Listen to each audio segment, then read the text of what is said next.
আসসালামু আলাইকুম সকলকে। প্রিয় দর্শক, আজকের আমাদের বিশেষ আলোচনায় আপনাদের সকলকে স্বাগত জানাচ্ছি। আমি শাহিয়াল সাদাত এবং আমার সঙ্গে রয়েছে প্রথম বক্তা হিসেবে আসমাউল হুসনা জিম, এবং আরও রয়েছে আমাদের সঙ্গে মাইশা মালিহা অর্থী।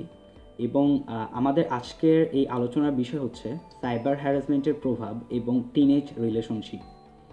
আমি প্রথমেই জিমের কাছে জানতে চাইব সাইবার হ্যারাসমেন্ট আসলে কি এবং এটি কিভাবে আমাদের কাছে প্রভাব ফেলে। ধন্যবাদ সাদাত। সাইবার হ্যারাসমেন্ট বলতে মূলত যে কোনো সোশ্যাল সাইট, অনলাইন প্ল্যাটফর্ম বা মেসেজিং অ্যাপসে কাউকে হেনস্থা করা, ইনসাল্ট করা, বুলি করা, অপমান করা ইত্যাদিকে বোঝানো হয়। এর ফলে ভিকটিমের মেন্টাল প্রেশার বেড়ে যায়, সে মানসিক অবসাদে ভোগে, তার আত্মবিশ্বাসে প্রভাব ফেলে, এমনকি এই জিনিসটা অনেক সময় আত্মহত্যার দিকেও চলে যেতে পারে এবং এমন ঘটনা আমরা এর আগেও দেখেছি। ফেক প্রোফাইল ক্রিয়েট করে কাউকে অপমান করা কিংবা এআই এর মাধ্যমে ছবি এডিট করে বুলি করা হচ্ছে বর্তমানে। এআই এর যে সহজলভ্যতা হয়ে গিয়েছে, এআই এর ব্যাপক ব্যবহারের ফলে এই বিষয়টি দিন দিন আরো বৃদ্ধি পাচ্ছে, যা কিনা আমাদের জন্য সত্যিই হুমকি স্বরূপ। আচ্ছা, ধন্যবাদ জিম। সাইবার হ্যারাসমেন্ট বলতে আমরা যে বিষয়টা বুঝলাম, এর থেকে আমাদের বর্তমান সময়ে আরেকটি বিষয় খুবই গুরুত্বপূর্ণভাবে ব্যাড ইফেক্টস ফেলতেছে, সেটা হচ্ছে টিনেজ রিলেশনশিপ। আমি এজন্যই ওর থেকে বলতে চাই যে টিনেজ রিলেশনশিপের প্রভাবটা আসলে কিভাবে পড়ে, এই বিষয়ে একটু ব্যাখ্যা করো। ধন্যবাদ সাদাত। আমি আরো যোগ করতে চাচ্ছি যে টিনেজ রিলেশনশিপটা আসলে কি। টিনেজ রিলেশনশিপ বলতে আমরা মূলত বুঝি 13 থেকে 19 বছর বয়সী যে রিলেশনশিপটা, কিশোর কিশোরীর রিলেশনশিপটা হয় সেইটাকে। টিনেজ রিলেশনশিপের ক্ষেত্রে অনেক স্টুডেন্টই আছে যারা মানসিকভাবে ভেঙে পড়ে। তারা আসলে তাদের এজটা এতটাই কম যে তারা বুঝতে পারে না যে কি করা উচিত, কিভাবে তারা সিদ্ধান্ত নিবে, কিভাবে একটা রিলেশনশিপ কে টিকায় রাখা যায়। তো আমাদের আগে বুঝতে হবে সুস্থ সম্পর্কটা কি বা একটা হেলদি রিলেশনশিপটা আসলে কি। হেলদি রিলেশনশিপ বলতে মানে যে সম্পর্কের মধ্যে বিশ্বাস, সম্মান, বোঝাপড়া এবং ভালোবাসাটা থাকবে, সেটা হচ্ছে একটা হেলদি রিলেশনশিপ। সুস্থ সম্পর্কের ক্ষেত্রে আমাদের 3টা বিষয় মাথায় রাখতে হবে: be awareness, be balance, see subconscious mind. অর্থাৎ আমাদের যে কোনো সম্পর্কে যাওয়ার আগে সচেতন থাকতে হবে যে আসলে আমি যে রিলেশনশিপটাতে যাচ্ছি এটা কি আমার জন্য আসলে পারবো, বা আমি এখানে কোনো হ্যারাসমেন্টের শিকার হব। এই ব্যাপারগুলো সম্পর্কে অনেকভাবে সচেতন থাকতে হবে। বি ব্যালেন্স, এখানে ব্যালেন্স বলতে প্রত্যেকটা রিলেশনশিপের ক্ষেত্রে দুজনকে সমান প্রায়োরিটি দিতে হবে। অর্থাৎ একতরফা যে রিলেশনশিপটাকে আমরা বুঝি সেটা অলওয়েজ বর্জন করতে হবে। আর সাবকনসিয়াস চয়েস, অর্থাৎ যে সজ্ঞানে সে কি চায়, তার ভালো লাগাটাকে আসলে কি তার ভালো লাগতেছে, কারো উপর চাপিয়ে দেওয়া না, মানে জোর করে কারো কোনোভাবে বাধ্য হয়ে কোনো রিলেশনশিপ না। মানে তাকে বুঝতে হবে যে হ্যাঁ আমি এটা চাচ্ছি, বা আমি তাকে চাচ্ছি, বা এই রিলেশনশিপটা আমার জন্য ভালো। এই রিলেশন এটা অনেক সময় হচ্ছে আমাদের এই রিলেশনশিপটার ক্ষতিকর দিকও আছে, যেমন ভালো দিকও আছে। ভালো দিকগুলো হচ্ছে এটা আমাদেরকে মেন্টালি অনেক সময় ভেঙে ফেললেও এটার মাধ্যমে অনেকে স্ট্রং হয়ে যায়, একটা সীমাবদ্ধতা গুলো সে বুঝতে পারে এবং একে অপরের আবেগগুলোকে বুঝতে পারে। আর খারাপ দিক হচ্ছে যখন এই সম্পর্কগুলো টক্সিক হয়ে যায় তখন মানসিক এতটাই ভেঙে পড়ে যে সে না পড়াশোনায় কনসেন্ট্রেট করতে পারে না অন্য কোনো কিছুতে।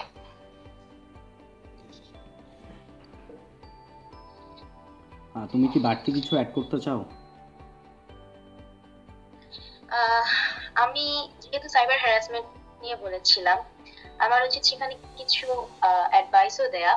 ঠিক অ্যাডভাইস না যদিও, আমাদের সোশ্যাল মিডিয়া ব্যবহারের ক্ষেত্রে বা সাইবার রিলেটেড যে অ্যাপস গুলো আছে, সোশ্যাল প্ল্যাটফর্ম গুলো, ফেসবুক, মেসেঞ্জার ইত্যাদি ব্যবহারের ক্ষেত্রে আমাদের সতর্ক থাকতে হবে। অপরিচিত কারো ফ্রেন্ড রিকোয়েস্ট গ্রহণ করা যাবে না, এই ভুলটা আমরা অনেকেই করি এখন। অপরিচিত কোনো ফ্রেন্ড রিকোয়েস্ট গ্রহণ করা যাবে না, সন্দেহজনক লিঙ্কগুলোকে এড়িয়ে চলতে হবে, এবং যদি কেউ সাইবার হ্যারাসমেন্টের শিকার হয় বা সোশ্যাল প্ল্যাটফর্মে বুলিং এর শিকার হয় তাহলে ভয় পাওয়া যাবে না, আত্মবিশ্বাস ধরে রাখতে হবে এবং যত দ্রুত সম্ভব সিনিয়রদেরকে বিষয়টা জানিয়ে সাইবার ক্রাইমে রিপোর্ট করতে হবে, কারণ এগুলো সাইবার ক্রাইমের মধ্যে পড়ে। তাই আমাদের সতর্ক থাকতে হবে, নিজেকে সতর্ক থাকতে হবে এবং অন্যকে সতর্ক করতে হবে। That's it. আচ্ছা, ধন্যবাদ জিম এবং উর্থিকে। আমি দর্শকদের জন্য কিছু সতর্কমূলক দিক বলবো। প্রথমত, অনলাইনের ব্যক্তিগত তথ্য শেয়ার করা থেকে অবশ্যই বিরত থাকতে হবে আমাদেরকে, কারণ অনেক সময় আমরা দেখা যাচ্ছে কোনো একটা ব্যক্তিত্ব বা কোনো একটা ব্যক্তির সঙ্গে জাস্ট দু একদিনের পরিচয়ে আমরা তাদেরকে পার্সোনাল অনেক ডিটেলস বলে ফেলি। আমরা কিন্তু একটা মানুষকে দু একদিনে কখনোই জাজ করতে পারবো না। সুতরাং আমরা যে আমাদের গোপন তথ্যগুলো বা এমন কিছু তথ্য যেগুলো আসলে তার জানা উচিত নয় একজন অপরিচিত ব্যক্তি হিসেবে, সেগুলো অবশ্যই তাদেরকে আমরা দিব না। প্লাস বর্তমানে কিছু স্প্যামিং হয়ে থাকে, যেমন কিছু ওয়েবসাইট রয়েছে আমাদের কাছ থেকে তারা কিছু ডিটেলস নেয়, আমাদের এজ, আমাদের একটা ছবি, অথবা আমাদের প্রিয় খাবার কি, অথবা আমাদের ফেভারিট মানুষটাকে, আমার কোনো ক্রাশ রয়েছে কি না, এই টাইপের অনেক গোপন তথ্য নাই। দেন আমাদেরকে জাস্ট একটা বিবরণী প্রদান করে যে আমার ভাগ্যটা কীরকম টাইপের হইতে পারে বা সামনে নেক্সট 5 বছরে আমাদের কী ফলাফল আসতে পারে, এরকম জাস্ট গেমস টাইপের কিছু ওয়েবসাইট প্লাস অ্যাপস রয়েছে যেগুলো আমরা মাঝে মাঝে ইউজ করি। সো এগুলো আসলে ইউজ করা একদমই ঠিক নয়, কারণ এই তথ্যগুলো নিয়েই কিন্তু বাইরের অনেকে আমাদের সঙ্গে পরবর্তীতে বুলিং কিংবা হ্যারাসমেন্টের শিকার করতে পারে। দ্বিতীয়ত, কারোর সঙ্গে সম্পর্ক করার আগে তার প্রতি আস্থা অর্জন করতে হবে, কারণ একজনের সঙ্গে তার অবশ্যই তার ফেস অথবা ওভারঅল তার একাডেমিক ব্যাকগ্রাউন্ড অথবা এক্সট্রা কারিকুলামের ব্যাকগ্রাউন্ড বা এই ধরনের টুকিটাকি বিষয়ের উপর ভিত্তি করে যে কারোর সঙ্গে আমরা যে সম্পর্কে জড়াই, সেটা আসলে আমাদের জন্য একটা নেগেটিভ মার্ক হয়ে দাঁড়ায়। কারণ কেউ যখন আমাদেরকে ওই ফিডব্যাকটা দিতে পারে না, আস্থার যে ফিডব্যাকটা সেটা দিতে পারে না, তখন আমরা কিন্তু পরবর্তীতে ওই বুলিং কিংবা হ্যারাসমেন্টের যে শিকার হব না, এটার ভরসাটাও থাকে না।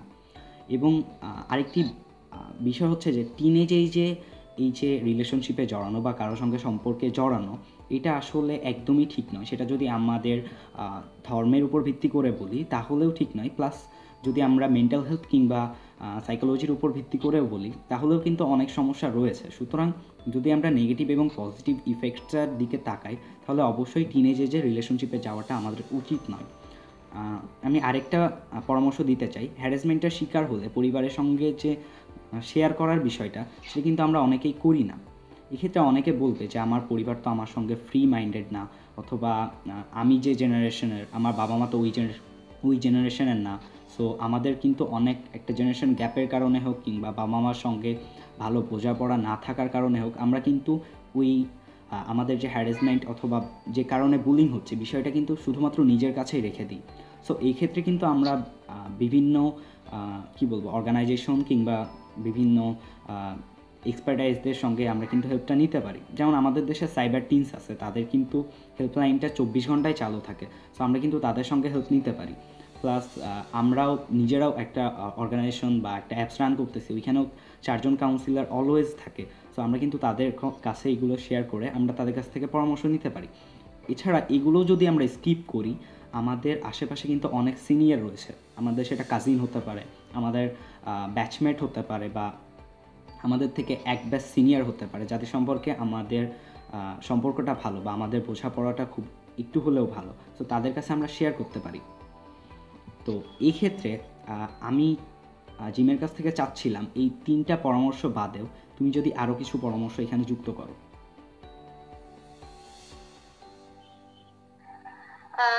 সেক্ষেত্রে আমাদের নিজেদের, আমি বললাম, সচেতন হতে হবে, আর নিজের ম্যাচিউরিটির একটা ব্যাপার থাকে। আমরা অনেক সময় আবেগের কারণে ভালো মন্দর বিচারটা আমরা বুঝি না।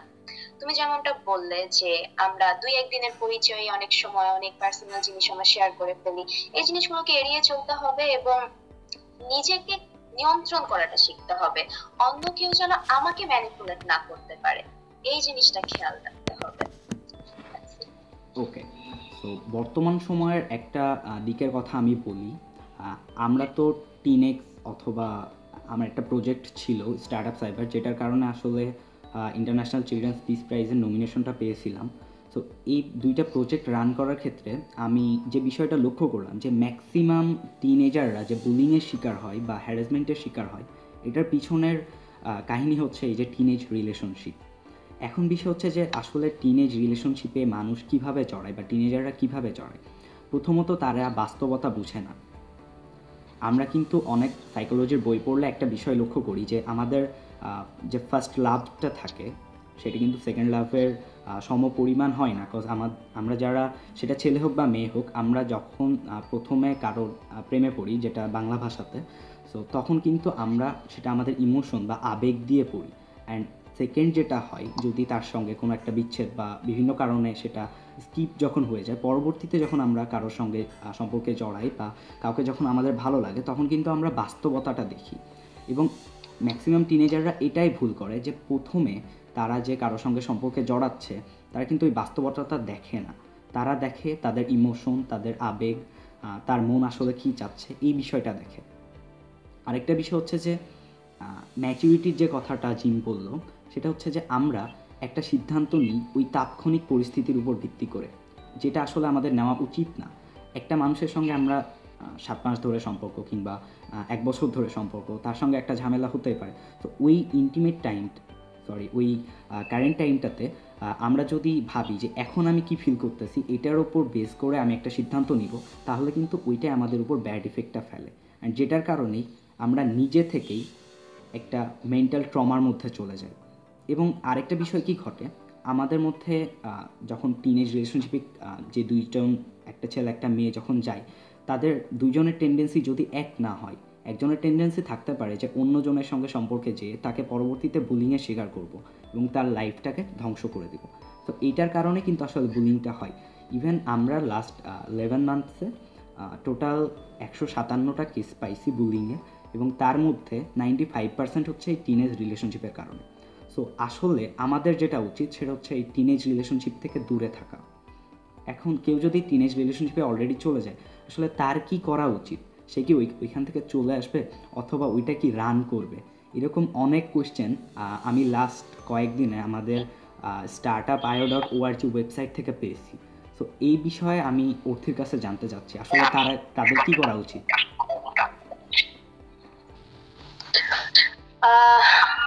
সাইবার হ্যারাসমেন্টের শিকার আমরা যখন হই, আমার পার্সোনাল একটা এক্সপেরিয়েন্স আছে এটা নিয়ে, এই সাইবার হ্যারাসমেন্ট টোটাল বিষয়টা নিয়ে। তো সে সময় আমি জানি যে আমার মেন্টাল যে প্রেশার, আমার কখনো যদি আমি ভয় পেয়ে যাই যে সেই সিচুয়েশনটা কতটা ভয়াবহ ছিল।